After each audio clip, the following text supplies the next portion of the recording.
Selamat berjumpa kembali rekan-rekan Pustaka Informatika. Pada video tutorial kali ini kita akan membahas bersama-sama bagaimana teknik untuk menggabungkan atau mengkombinasikan orientasi halaman yang potret maupun landscape. Nah, kasus semacam ini sering rekan-rekan akan temui kalau rekan-rekan bekerja menggunakan jenis data seperti tabel ya, yang mungkin secara ukuran kolomnya sangat panjang melebar, ukuran misalnya gambar yang terlalu besar secara horizontal, ataupun misalnya rekan-rekan akan menjumpai kasus misalnya membuat struktur organisasi yang melebar ke kanan. Nah, untuk keperluan seperti itu rekan-rekan bisa menyimak video tutorial yang ada di video ini, bagaimana teknik kita untuk menyelesaikan kasus tersebut. Nah, kemudian nanti rekan-rekan perlu juga menjadi catatan ketika kita merubah orientasi di satu dokumen. Itu ada yang terdiri dari landscape, ada yang potret, maka masing-masing itu akan terbentuk section sendiri, sehingga penomorannya pun juga harus rekan-rekan perhatikan baik secara urutannya maupun secara posisinya ya. Nanti kita bisa simak bersama-sama di video tutorial kali ini. Jadi tonton terus video yang ada di channel Pustaka Informatika dan mari kita simak video ini sampai selesai. Pertama, rekan-rekan perlu cek kembali ada berapa halaman. Di sini sebagai contoh adalah 4 halaman, yang pada bagian halaman kedua dan halaman ketiga ini terdapat tabel yang kalau kita paksakan kondisinya orientasinya secara potret, ini akan tidak termuat informasi atau data yang ditulis di sini. Nah, untuk itu rekan-rekan pertama kita cek dulu, biasanya kita pastikan untuk setup kita menggunakan misalnya seperti ini rekan-rekan ya, ukurannya 4, marginnya nanti disesuaikan saja seperti ini rekan-rekan ya. Karena orientasinya defaultnya potret, maka kita di halaman depan, maka di sini terbentuk sebuah orientasi potret.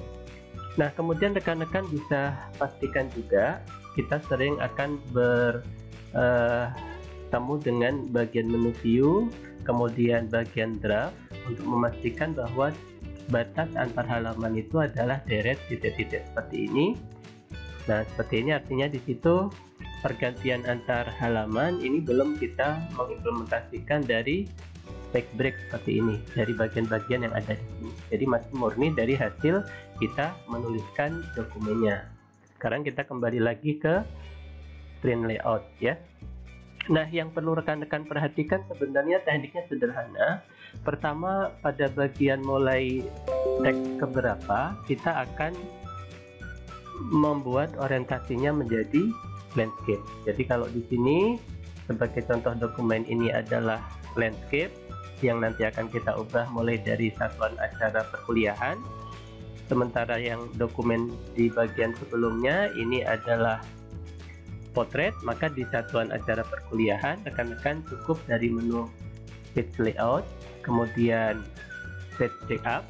Nah, di bagian ini rekan-rekan pilih saja landscape. Artinya mulai dari dokumen yang kursornya aktif di sini, kita mau mengimplementasikan landscape. Nah, diaplikasikannya kemana? Di sini ada dua pilihan. Kalau rekan-rekan memilih full dokumen, artinya seluruhnya, mulai dari kursor ini ke belakang, ke halaman sebelumnya, ataupun halaman setelahnya. Nah, karena kita hanya akan men-setting atau mengatur supaya posisi landscape itu hanya ada di satuan acara perkuliahan ke belakang, ke halaman sebelahnya, maka kita berikan option di sini apply to this point forward. Kita oke saja. Nah, secara otomatis maka di bagian yang kita setting sebagai landscape dia akan berpindah halaman. Nah, seperti itu. Apa konsekuensinya? Coba kita lihat dari bagian menu view, pilih draft, maka di sini ada informasi section break menggunakan next text. Jadi mulai titik satuan acara perkuliahan kita membuatnya menjadi halaman berikutnya. Kita kembali ke screen layout.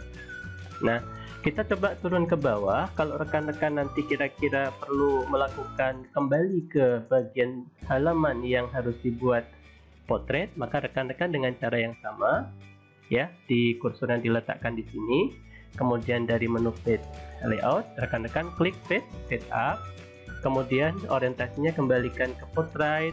Nah, rekan-rekan bisa pilih. Kalau sekarang ada 3 option. Kalau di section itu hanya di bagian kursor ini saja, tapi kalau kita point forward ke halaman setelahnya, itu akan kembali menjadi portrait. Kita masukkan saja option yang kedua, kemudian kita oke. Nah, seperti ini rekan-rekan ya. Nah, ini sudah selesai sebenarnya pekerjaan kita, tapi perlu diingat, tidak hanya kita membuat dokumen itu tergabung antara portrait dan landscape saja, tapi kita harus juga mengatur bagaimana penomorannya. Nah, ini adalah problem yang kedua. Nah, untuk mengatasi hal tersebut, rekan-rekan bisa cek kembali pada bagian header dan footer. Nah, seperti ini rekan-rekan ya. Di sini ada header section 1, artinya di sini adalah penggalan atau potongan halaman yang sudah kita pisahkan dengan section yang kedua. Nah, section kedua ya. Nah, kemudian pasti nanti karena kita memenggalnya sebanyak 3 kali, maka di halaman berikutnya ada, nah ini section ke-3. Nah, seperti itu rekan-rekan ya. Karena di sini ada 3 penggalan halaman, maka kita nanti untuk memberikan penomoran, perhatikan 3 penggalan tadi, section 1, section 2, dan section 3. Nah, untuk di section 1, rekan-rekan bisa, misalnya kita akan menyisipkan penomorannya dengan format angka biasa seperti ini ya. Kita mulai startnya 1, kita masukkan di bagian atas seperti ini.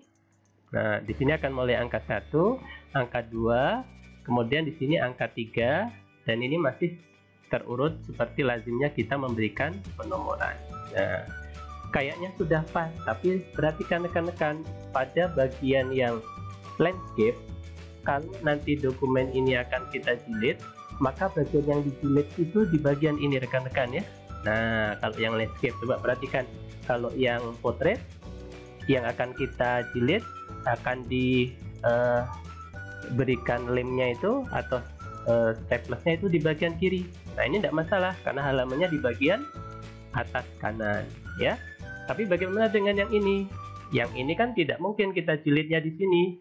Pasti nanti tidak rapi, maka pasti penjilitannya sebelah kirinya adalah di bagian angka 3 ini. Nah, untuk itu kita harus mengatur bagaimana penomorannya. Nah, ini masih ada previous, artinya kalau kita melakukan perubahan di dokumen ini, maka di halaman dokumen sebelumnya atau setelahnya juga akan berpengaruh. Maka di bagian dokumen yang ada di sini, same as previousnya harus kita buang supaya masing-masing penggalan itu berdiri sendiri. Maka klik tombol link to previous supaya same as previousnya hilang. Ini juga sama rekan-rekan ya, link to previous kita klik. Nah, sudah tidak ada lagi tulisan same. Nah, kalau yang ini biarkan dulu karena kita fokus pada penggalan yang tabel sebanyak 3 halaman. Nah, rekan-rekan bisa saja di sini hapus di bagian ini ya. Kalau dihapus harusnya di bagian sebelumnya sectionnya tidak pengaruh karena sudah kita hilangkan link to previous section. Nah, kita fokus di, nah ini biarkan saja ya. Nah, difokus di sini rekan-rekan. Idealnya kalau nanti yang dijilid adalah bagian yang atas ini menjadi bagian kiri yang dilim atau di staples, maka penomoran rekan-rekan adalah di bagian sini, di atas ini ya. Walaupun ini posisinya di kanan, nanti kalau dijilid di bagian atas. Nah, di bagian ini rekan-rekan masuk ke page number. Pastikan page marginnya yang rekan-rekan pilih adalah ini, vertical right. Nah, vertical right nanti posisinya lihat, coba kita klik saja di sini. Nah, tulisannya seperti ini rekan-rekan. Maka kalau di sini dijilid, nomornya pindah di atas nanti nih, karena kebacanya ini pasti di atas sebelah kanan. Nah, seperti ini kebacanya nanti. Nah, seperti itu ya. Nah, lihat ternyata penulisannya kurang sempurna. Nah, karena kurang sempurna, rekan-rekan coba masuk ke format, kita pilih text direction, kemudian pilih text directionnya di bagian option. Nah, kita pilih yang ini arahnya. Kalau arah yang ini kan berarti ngikut yang tag ini ya. Kita pilih yang tag ini. Di oke. Nah, seperti itu rekan-rekan ya. Nah, kemudian ini kok di tengah ya, kita buat rata kanan. Pada bagian home di sini kita pilih rata kanan ya. Seperti ini. Nah, sudah. Nah, kita lihat fontnya disamakan saja. Font ini adalah Calibri 11. Maka di sini adalah Calibri 11. Kita pilih Calibri, kita pilih fontnya 11. Kemudian tulisan page-nya kita hapus. Nah, seperti ini rekan-rekan ya. Kita sudah punya penomorannya di sebelah sini, nomor 4 di sebelah sini, nomor 5 juga sini. Nah, bagaimana dengan ini? Nah, yang ini rekan-rekan bisa saja langsung di sini, karena ini penggalan yang ketiga, maka dari menu desain link to previous-nya kita hapus supaya tidak sama dengan yang ada di section 2 pengaturannya. Di bagian sini juga kita hapus link sectionnya. Nah, seperti ini ya. Nah, ini kita hapus karena ini hasil dari di section 2 tadi, tidak masalah. Kalau di previous linknya ini sudah nonaktif, tidak masalah. Nah, sekarang kita insert tag numbernya, format tag numbernya kita continuous di sini saja. Nah, tapi diinsertkannya di atas. Nah, seperti itu rekan-rekan ya. Jadi kita diinsertkannya di atas. Nah, sudah. Jadi kalau kita misalnya mau lihat di sini, misalnya kita save dulu supaya pekerjaannya ini tidak mubazir. Kalau sesuatu hilang, kita coba print. Kita pilih di sini adalah ya, kita pilih misalnya PDF supaya untuk terlihat saja. Nah, rekan-rekan bisa lihat di sini ya. Nah, ini ada halaman 1, halaman 2. Nah, di sini terlihat halaman 3-nya di sini. Karena yang kita jilid nanti di sini halaman kirinya. Nah, 4, 5, 6. Nah, seperti itu rekan-rekan ya. Jadi, seperti inilah teknik kita bagaimana untuk membuat orientasi antara portrait dan landscape, dan dengan satu kata kuncinya adalah penomorannya juga harus benar. Demikian rekan-rekan Pustaka Informatika, tutorial video kita pada kali ini. Sampai bertemu kembali pada video tutorial yang lain. Terima kasih.